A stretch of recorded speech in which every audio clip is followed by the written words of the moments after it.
Hey there. Thanks for watching this webinar. Super excited to be a part of the Shake Up Learning Summer Series this year. Super excited to share with you something that's a passion of mine. We're going to talk about taking a make break, 15 minutes or less Makerspace activities that you can use in every single classroom. Before we dive in, I want to let you know that you will need a sticky note. Or if you don't have a sticky note, you're not sitting at a desk watching this, you're watching it on your couch, on a patio, somewhere comfortable. If you have you may want to pause the video and grab a piece of paper. And if you don't have a sticky note, maybe some tape or scissors, just so that you can get the most out of this session. So when you've got all your materials, let's get right to it. So what we're going to do today, we're going to do some introductions, do a little make break, get into SEL and making, and finally, what you really came here for, a take and make, those great minis that you can take and use in your classroom. So, hi, my name is Emily Thomas. I'm a tech integrationist and trainer at an intermediate district in the Twin Cities in Minnesota. I am a former middle school German teacher, a Google Innovator, trainer, coach, ISTE certified educator, one of the 20 to watch in 2023. I am a dog lover. I am a knitter and a crocheter, and I am super passionate about universal design for learning and giving every student opportunities to make and create in school. So I think maybe you've all been there, but I got to ask the question, have you been there with me? You planned this absolutely immaculate, fabulous, engaging lesson. It flowed perfectly. You had all of the steps perfectly lined up. You knew how it was going to go, and it was going to fill your time period, whether that's a standard hour, an extended block schedule, whatever you've got, you filled it to perfection. And then the first step of the activity took so much longer than you anticipated. Maybe there was an interruption, maybe there was a fire drill, maybe it was just the students were really more engaged in that first step than you expected, and it took so much longer. So now you're left with 8 minutes, 10 minutes of the class time, and you don't want to start step 2 because that's just not going to work. So what do you have your students do? 8 minutes left in the class. The students just want to line up at the door. That was my number one pet peeve as a teacher. I hated when they lined up at the door. So I did my best to keep them from lining up at the door, and I came up with lots of creative activities to do that. So what if we could take that just little bit of extra time, essentially, and fill it with our students doing some creative problem solving? Collaboration, iteration, and practicing failing forward. Building resilience. That sounds pretty great, right? We always want our students to do more creative problem solving, critical thinking. We definitely need to practice iteration and failing forward. I know a lot of adults that could practice failing forward, myself included. Building resilience. Everybody needs that. So what if we could do that? That's where the Makerspace minis comes in. So these are kind of set to just, it's not meant to be a full lesson. It's not a full unit. It's just a 10-minute, 8-minute little nugget, a bite of a Makerspace activity. So let's dive right into our make break. So this is where you are going to need your sticky note and give you a chance to do your own mid-webinar make break. So I start every time I do any type of maker activity with students, with teachers, with staff, admin assistants, superintendent, principals, even our school board gets the exact same expectations. So you get those expectations as well. The expectations are that we are safe with our materials and our bodies, respectful of the materials and of the other students or participants. We're going to share the materials and share our thoughts, ask for help if you need it, and we are going to fail forward. Fail forward, of course, being the most important rule. I always ask my students, what do you think fail forward means? And inevitably, there's one student who thinks, man, I'm going to be just kind of a little goofy and say, it's when you fall on your face. And little do they expect, they're right. It is when you fall on your face. Because when you fall on your face, what do you do next? You don't just lay there on the ground forever. You get off, you get up, you sit up maybe. You take stock of kind of how you're feeling, making sure nothing is seriously injured, broken, etc. And then you get up and you keep going. So they always kind of give me that look like, oh, I hate that I was right. But they were. It is. You fall on your face, you learn from it, and you keep going. And that is my most important rule. So, your challenge, your Makerspace Mini, is going to use one post it note. So, let me grab my one post it note because I am a firm believer in uh, learning with you. So, I am going to, you learn by doing, we all learn by doing, and teachers need to do as well. So, I'm going to make one with you using one post it note. If you didn't have a post it note, a piece of scrap paper, an envelope from some junk mail, whatever you have laying around that you can use to make the longest paper chain, go for it. So post-it note is ideal. If you have just scrap paper and you want to use some tape, scissors, those are optional materials. If that's going to help you have some accessibility, go ahead and use those as well. We want everyone to feel included. So we're going to make the longest paper chain you can with just one sticky note. So everyone ready? All right, let's do it. You have 3 minutes and our timer is already going. So let's get to it.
Okay, we have about a minute left.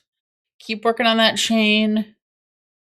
Maybe you're having some technical difficulties like I am over here with my chain, but that's okay. We're going to fail forward. We're going to keep trying.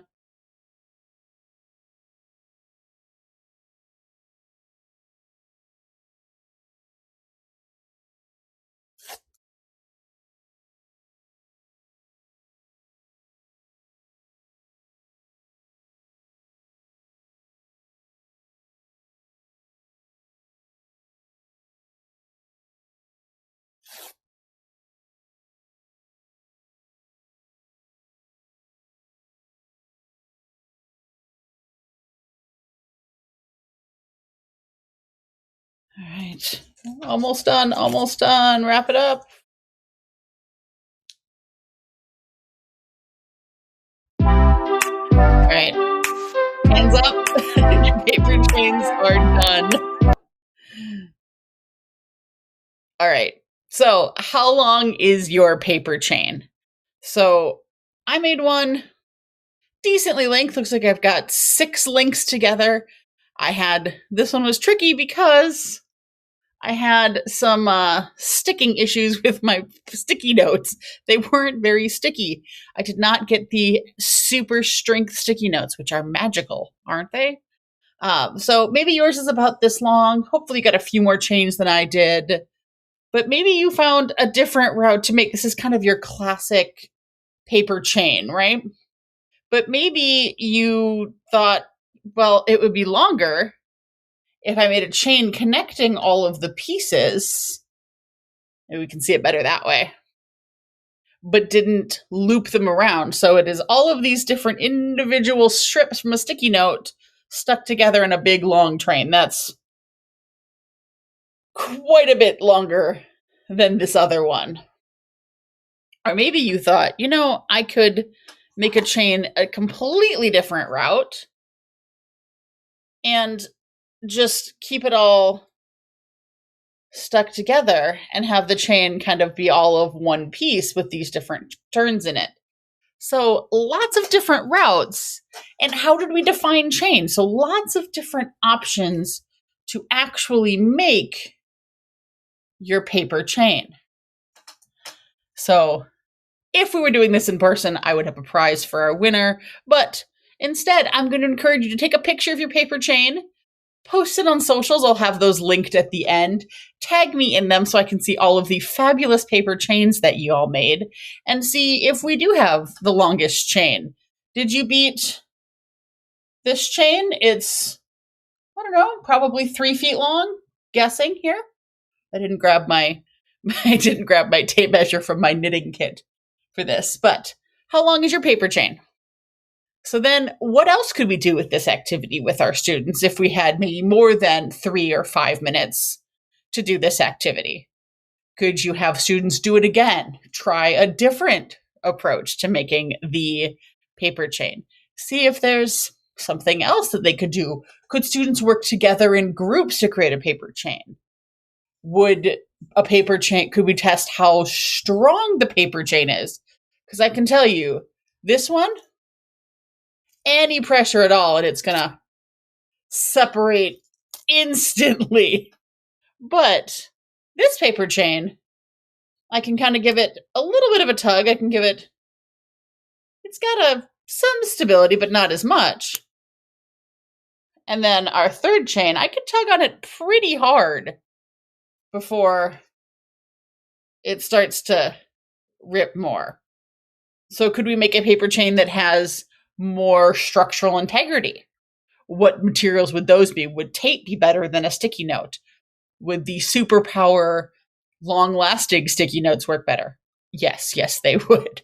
So some things to think about, all of that connecting to just this really simple activity with one sticky note each. So we're going to pivot slightly to kind of talk about all of these, I call this hiding the peas in the mac and cheese, or maybe carrots is better because they're the same color as mac and cheese, or at least the American version of mac and cheese that is that deliciously unsettling orange color. How we can hide those good skills, this SEL, inside these really fun activities. So there's so much that is hidden inside of here. But first, before we go talk about SEL, I do want to talk about what is a makerspace? What is it that we are doing here? And it's a space where students can discover, create. It is, I use STEAM instead of STEM because I do think that art should be a part of it.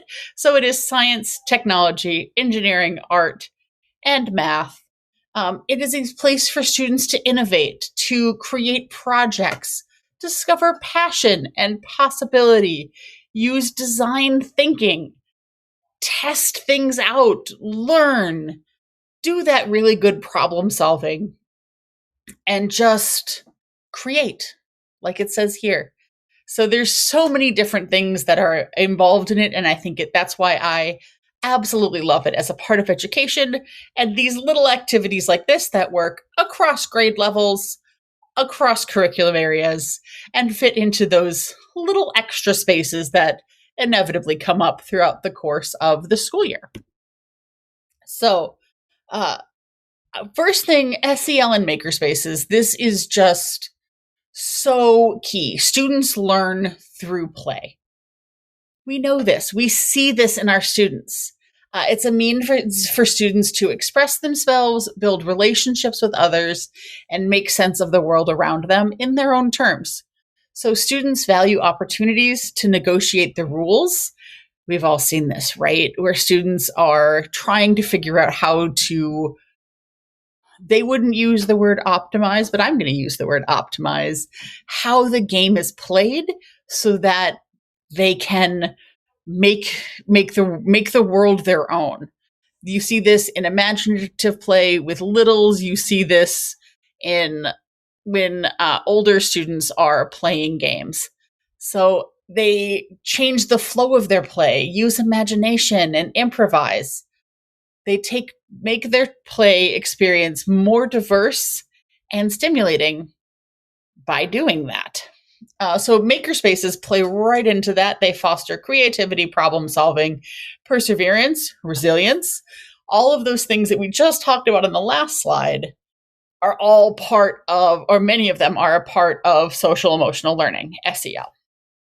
And it allows students to experiment, to fail and fail forward, doing that iterative process on finding solutions, but we're doing it in a safe way without high stakes, because a sticky note is about as low stakes as it gets. So facilitating learning in these maker spaces does require a kind of a delicate balance. It needs educator guidance, but also student-driven exploration. For example, if on the instruction slide where I said you're going to create a paper chain, if I had shown you a picture of kind of your classic looped paper chain, what would many of you started to do? Use those loops and started making those paper chains. I didn't do that. So maybe some of you did think, well, this is a chain of paper, and did something like this as well. So where do you, as an educator, add those put those guide rails in, and where do you let students just explore and create?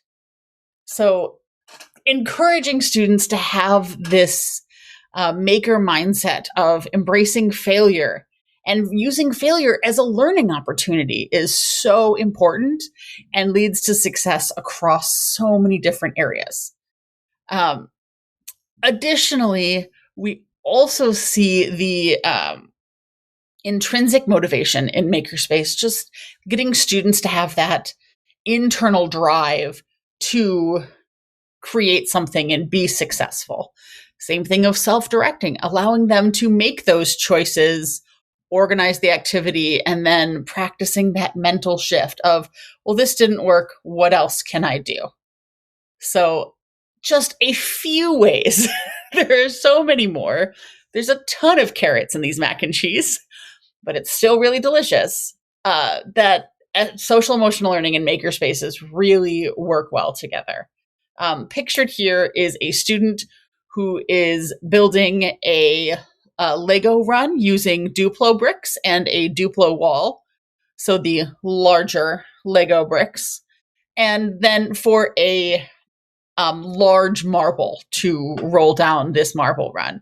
And I love this picture because the student not only uses a variety of bricks and builds a support, but as you can see, is using actually the fencing. It's a little bit tricky to see in the picture, but is using like the fencing from the outside of what you're supposed to build with the Duplo. I don't remember what it was now, to actually create a different type of barrier that he discovered was super successful and actually held the marble better than some of the Duplo bricks did, which is super cool and innovative and something that he wouldn't have tried if we hadn't encouraged him to just, hey, take the pieces and see what works. So, in addition to social emotional learning, uh, makerspaces also are phenomenal ways to support student mental health. So, in the book Grit by Angela Duckworth, she defines resilience as an indispensable trait needed by individuals to live in society today. I'm going to say that again. Resilience is an indispensable trait needed by individuals to live in society today. It's so true. So, creative spaces, makerspaces, give students an opportunity to use a variety of tools and materials to create and tinker and try something out. The students analyze what's working and what's not, and then they have to try a different tactic, shift gears to solve the problem. So through this process, this shift, students learn to experiment, accept failures, make improvements, and develop the resiliency they need to try again.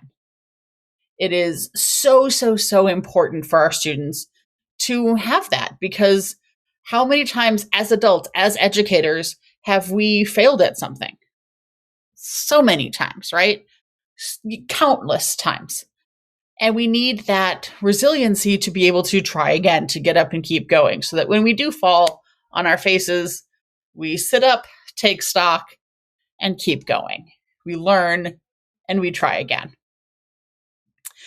So fostering creativity and self-expression, in addition to building resiliency, is a great outlet for student emotion. So it provides a creative outlet for students to express themselves, especially with some of the more creative maker spaces. The sticky note challenge, I didn't give you much opportunity to be creative, although maybe grabbed the wrong one. This is a pretty creative paper chain, but other activities allow for more opportunities to be creative, which can help students process emotions, reduce feelings of anxiety and depression. It also empowers our students. So engaging in hands-on projects allows them to take ownership of their work, which boosts self-esteem and a sense of accomplishment. It is collaborative, so it encourages students to work together, helping students build social skills, form connections. So if you had a group of students and you said, okay, if you're going to work together to make a paper chain with 2 sticky notes or 4 sticky notes, whatever number works for your class, that's going to start building connection, because they're going to navigate how to work together in this very limited time span. I only gave you 3 minutes to do this. So if you only have 3 minutes to work together, you're not going to spend 2.5 of that deciding who's going to be the leader, who's going to be a follower. You're going to just everybody's going to dive in and start working, and then figure out together, navigate that problem solving process. It also can, so building those strong social relationships can help mitigate feelings of isolation that come with anxiety and depression, which is common in so many of our students. It also builds community support. So when you work in that shared space, it fosters a sense of belonging, community, and providing emotional support. Furthermore, so we're continuing on this list, promotes mindfulness and focus and engagement in the process. So the hands-on activities promote mindfulness, helping students focus on the present moment and diverting their attention from stressors and negative thoughts, possibly even entering a flow state that students become completely absorbed in their work, which provides a temporary break from anxiety and depression.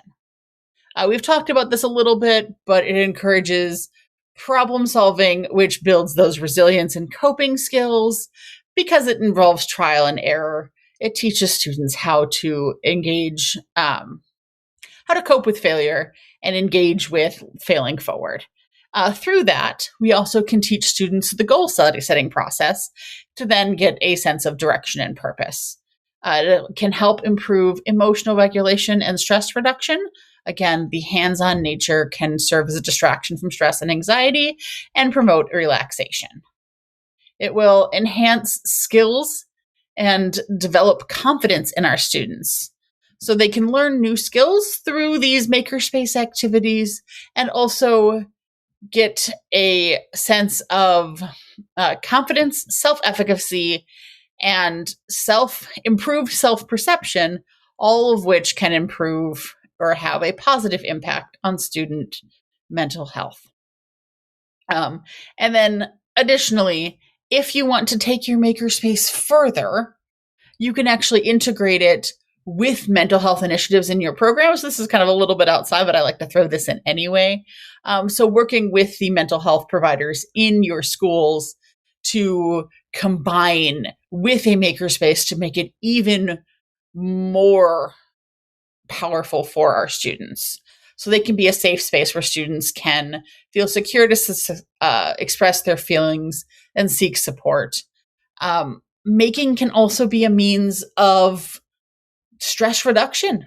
Just school is stressful. Life is stressful. Having this way to just create and make and know that at the end, again, we're doing something low stakes. It's just a sticky note. It is okay to fail with a sticky note because we can grab another. And then again, I think I said this before, but really just helping build our student confidence.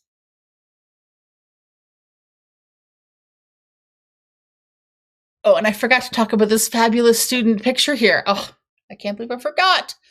This student is working on an activity that kind of combines environmental science with the makerspace, where they are cleaning up a beach with a robot.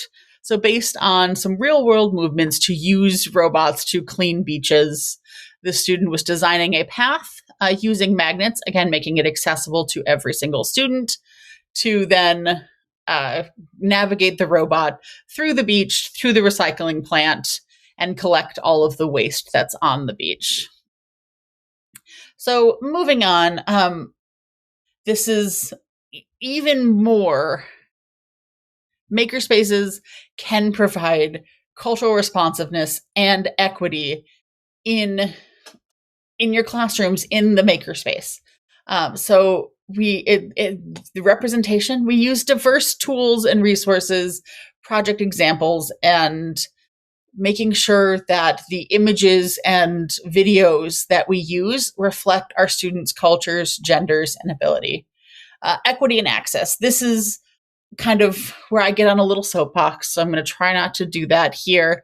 But making sure that all students can fully participate in the activity regardless of socioeconomic status, language, ability, making sure that all tools and any accommodations have been made for your students. So I put this picture purposefully because this student really needs the sound dampening effect of headphones to be successful and is using a 3D doodle pen, but using a larger one that works with students who do not have as fine of motor skills. So 2 ways that this activity has been adapted for the student in one picture. So making sure that we really are thinking about universal design for learning. This activity actually isn't the one that we did, with the sticky notes, isn't actually that inclusive. Sticky notes are paid, so that would not meet socioeconomic status. I did not say that scissors were a required tool, let alone adaptive or modified scissors. I just said a sticky note, so assuming that you had the fine motor skills to actually rip the paper. For students, I would modify that. It might not be a small sticky note. It might be a whole piece of paper. Maybe we get the giant poster-sized sticky notes and they use a pair of adaptive scissors to do the activity. Maybe 5 minutes or 3 minutes that I gave you is too short for our students, so we make it a little bit longer. Knowing your students, knowing when you can fit those in is super important, and making sure that we consider all of those aspects of universal design for learning to make sure that our students are included and have that equity of access to everything. Using inclusive design, so we're co-creating materials with our students so that they get an impact, they get an input, on what they're actually doing. Making sure that as an educator, we're engaging in cultural competency training and reflecting on biases. And then also, again, making sure that all students are included so that we can foster creativity, problem solving, belonging, connection, and student engagement. So all of those good things that I know everybody wants for their students. And we're doing it all in just 8 minutes. Or, well, again, it's the carrots and the mac and cheese. All of this is kind of built into the way we approach these super quick making activities. All right, that's a lot of talking. We did a make break at the beginning. I think it's time for you to take and go make in your classrooms. So there are, at this moment, from when I'm recording this, 10 Makerspace minis. You can access them at this link here, bit.ly/maker minis, capital M on both. It is important to do that capital M, otherwise you won't get them. So bit.ly/maker minis. So the 10 that are in there now is a 100 cup tower, collapsing cup tower, paper bridge, paper clip chain, paper hula hoop, the one we did today, the post-it note chain, secret pixel messages, spoon catapult, a thaumatrope, and tiny gliders.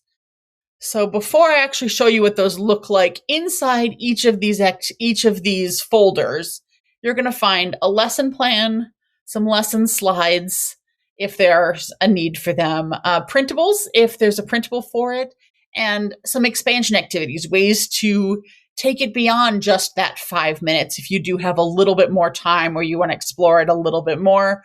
But if you just want to spend that 5 or 8 minutes on it, they're still going to get the great benefit of it. So let me switch over to this tab here. And this is actually the folder. And I want to just pull up a couple of these. I'm going to open up the Tiny Gliders one because that's one of my favorites. So every folder includes the lesson plan, which I just want to quickly pull this up, which just gives you a real quick overview of what the student kind of needs, the materials that you'll need for the activity, kind of your step-by-step instructions. If there are video instructions, I have those linked here, and then some expansion activities. So always asking some questions or including some video links that may be useful to share with your students. There's also going to be a variety of slides. So here there are 3 different slides. There is the challenge, which includes no images, just here's your materials, make a glider. There's also one that has a few more instructions. This might be better for students who need a little bit more support or are a little bit younger and need some direction. And also an alternative way of making this, rather than using tape and index cards, Post-it notes again, because it kind of combines the best of both worlds, a little bit of paper and a little bit of glue, so it'll stick really nicely to it. So all of these are in here. Some of them include printables. So this includes some printables so that you can make your own spinning image, which is called a thaumatrope. I think I'm saying that right. If I'm not, I'm very sorry. I've only read the word. It's one of those words I've never had to say before. So all of these are available for you. Please take and use them. They are a ton of fun to do with students and such a great way to fill that little bit of time or connect it to your full lesson, either way. So I want to say thank you for watching this webinar. If you have any questions, please reach out to me. You can find me on Instagram, Threads, and Blue Sky at EKT EdTech. Again, take pictures of those fantastic paper chains that you made and post them so that I can see what you've made. If you have any questions about this presentation, again, either reach out to me on social media or you can email me ethomas@916schools.org.